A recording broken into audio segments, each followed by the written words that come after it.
예, 애국 시민 여러분, 성도 여러분 안녕하십니까? 성서나라 송원근 목사입니다.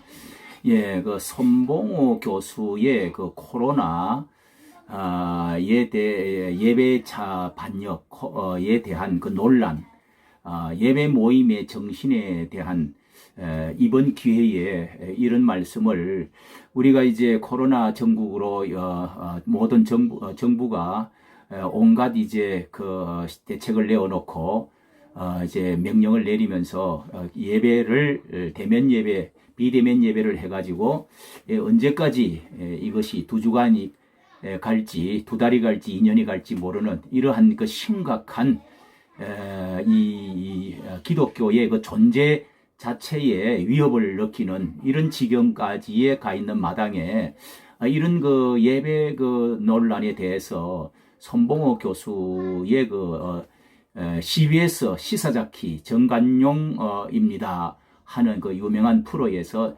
나왔던 이야기가 지금 논란이 많이 되고 있습니다.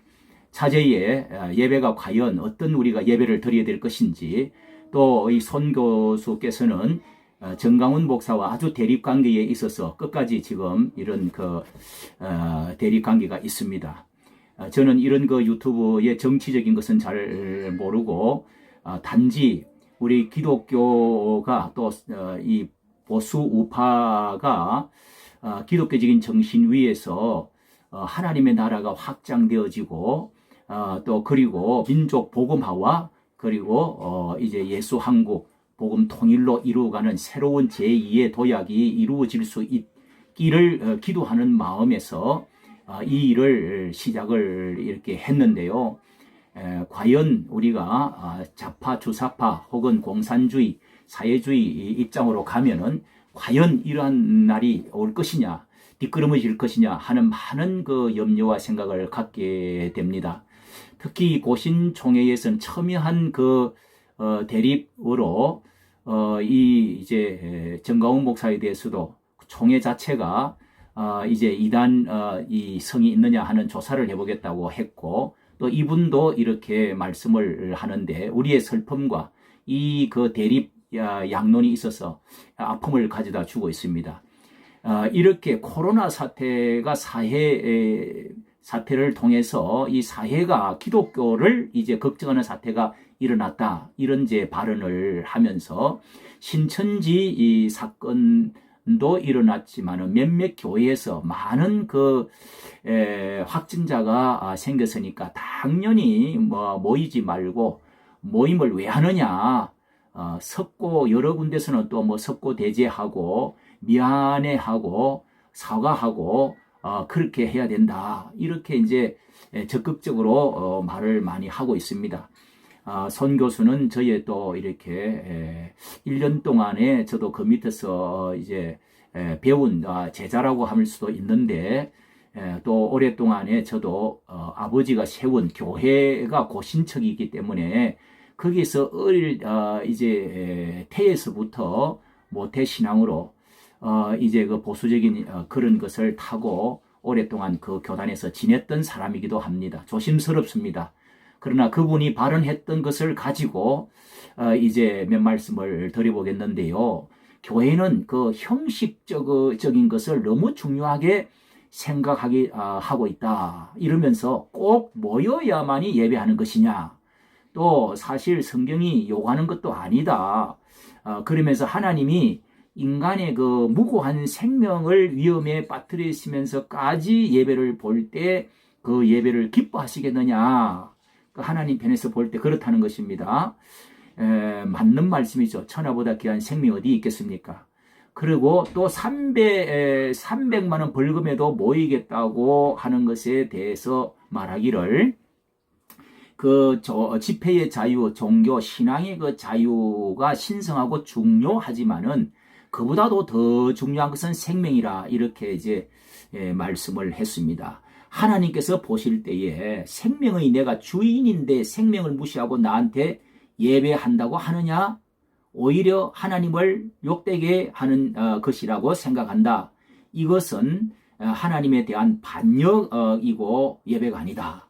여기에 하나님에 대한 반역이고 하는 표현까지 썼습니다. 그러므로 이번 그 정부의 시책에 반드시 교회가 따라야 한다고 생각한다. 이렇게 이제 발언을 한 것입니다. 이게 생명도 중요하지만은 이 예배에 대한 굉장히 그 가치를 폄하한 점에 있어서 동의할 수 없는 부분이 있기 때문입니다. 고신총회위원회에서는 이렇게 송 교수의 그 발언을 두고 조사하기로, 진위를 파악하고 조치하기로 69-14차 회에서 결의를 했다고 합니다. 어떻게 되어질지, 예배 자체를 드리지 말라고 한 것은 아니다라고 말씀을 하지만은, 그러나 거기에는 심각한 문제가 있을 수가 있습니다. 이에 반해서 한교연이라고 하는 단체가, 큰 단체가 있습니다. 권태진 목사님이 공동대표로 계시는 저희 교단 합신척도 이렇게 관련이 되어 있기 때문에, 그분의 그 이제 이번에 발표를 볼 때에 또 기타 그 부산 기독교 연합회에서도 아주 뒤로 물러서지 아니하고 절반 이상 되는 교회들이 다 예배를, 비대면 예배 이제 시정 명령에서도 예배를 드렸습니다. 이 한교연척 공동회장의 그 발표에서는 근본에 대면 예배 금지에 대해서 반드시 철회해 주기를 바란다, 이렇게 요구하면서, 예배는 구원받은 성도의 영적인 호흡이요, 교회 존재 자체의 목적이다. 생명의 양식을 공급받는 통로다. 급작하게 일방적으로 금지하는 것은 숨쉬는 산소 호흡기를 떼어내는 것과 같다. 온라인 예배를 들을 수 없는 교회가 부지부수이다. 공권력을 남용해서는 안 되고, 전체 교회의 징벌적인 조치는 한 식당에 한 확진자가 나왔다고 전체 식당을 문을 닫는 것과 같은 것이다. 독선과 오만이 될 수가 있습니다. 공권력에 의해서 예배를 침해하면 안 됩니다. 사자굴에 집어넣는 행위, 범법자로 만드는 행위가 될 수 있기 때문이다. 이렇게 이제 아주 강력하게 말씀을 앞장서서 좀 했습니다. 그리고 8월 27일 날 기독교 원로들의 그 모임에서 기독교 원로들도 상당한 영향이 있죠. 예배의 그 폐쇄는 교회의 해체이고 해체로 막아서는 안 된다.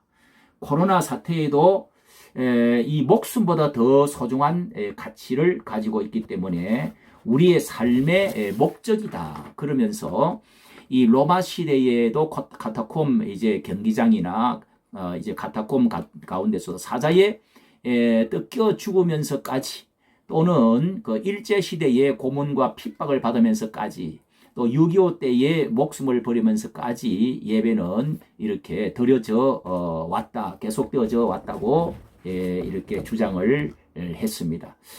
그러면 예배라고 하는 것은 과연 무엇이냐 하는 것을 우리가 새삼 다 알아야 되겠습니다. 정말 모여야 하나, 중단해도 괜찮은가, 또 일시적으로 중단해도 되는가, 아니면 영상 예배로 대처를 해도 되는가, 이런 문제가 있습니다. 손봉호 교수는 성경에 반드시 모여서 예배만 예배가 아니다. 산제사를 드리는 것이 더 중요하다. 로마서 12장에 인용하면서 그런 말씀도 했습니다. 그리고 또 송 교수는 꼭 모여야만이 성경이 요구하는 것은 아니다. 이렇게 말씀을 했는데요. 제가 어릴 때 다녔던 교회의 교회당, 고신척입니다. 참 저희 아버님이 이렇게 시골에 세워놓았던 그 교회에 13, 14년을 이제 중학교 졸업할 때까지 다녔는데요. 그 앞에 그때 저희 어릴 때는 교회라고 하는 것이 무엇인지를 확실히 가리키기 위해서 이 교회, 무슨 교회라고 하지 않았습니다. 교회 예배당이라고 이렇게 적어놨습니다. 그게 해당과 같이 더욱더 이제 원어에 가까운 것이죠. 그런 그 고신고단이 있는데, 이 구약의 이 구약에도 교회가 있죠. 거룩한 총회라고 말씀하면서 하나님께서 언약의 백성들을 이제 그 이집트 애굽 땅에서 종살이를 할 때 이제 불러내어서 이제 하나님의 거룩한 백성으로 삼으셔서 땅과 자유와 법과 주권을 주시고 통치하시도록 해서 하나님의 백성을 거룩한 백성으로 이제 섬김을 받고 하기 위해서 이제 만든 것이 이제 이 구약의 교회지요. 구약의 교회입니다. 광야 교회라 이렇게도 말하기도 하지요. 그런데 이 신약에 있어서 잘 아시는 대로 에클레시아라고 하는 뜻은 처음 교회라는 말이 에클레시아, 뭐 우주적인 연합체 이런 뜻도 있습니다. 그러나 이것은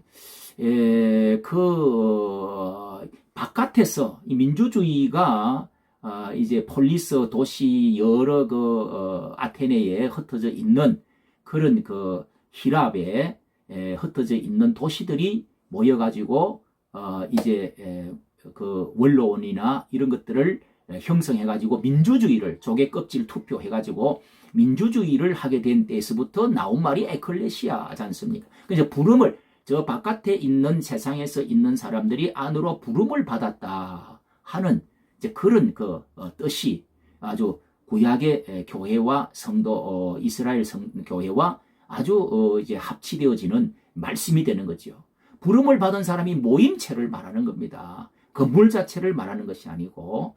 그러나 여기에 성경에도 손봉호 교수는 이 집회 신앙 종교 자유보다 더 중요한 것은 생명이라고 하면서 무고한 생명 위협에도 그렇게 위험에 이렇게 노출되면서도 모여야 되느냐, 그것은 하나님 뜻이 아니다 했는데, 확진자가 모이라고 하는 것은 아닙니다. 생명을 멸시하고 무조건 모이는 것도 아닙니다.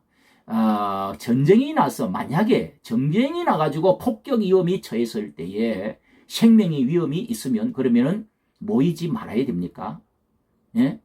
성경 가운데는 전쟁과 기근과 그리고 대표적으로 이제 역병, 이 세 가지가 하나님의 징계에 의해서 일어날 때에 하나님께 모여서 하나님께 얼굴을 구하고 땅을 고쳐달라고 해라. 메뚜기 재앙이나 연병이 너희에게 주어졌을 때에 겸비하게 하나님께 엎드려 모여라는 겁니다. 그럴 때 하나님이 땅을 고쳐주겠다는 것입니다.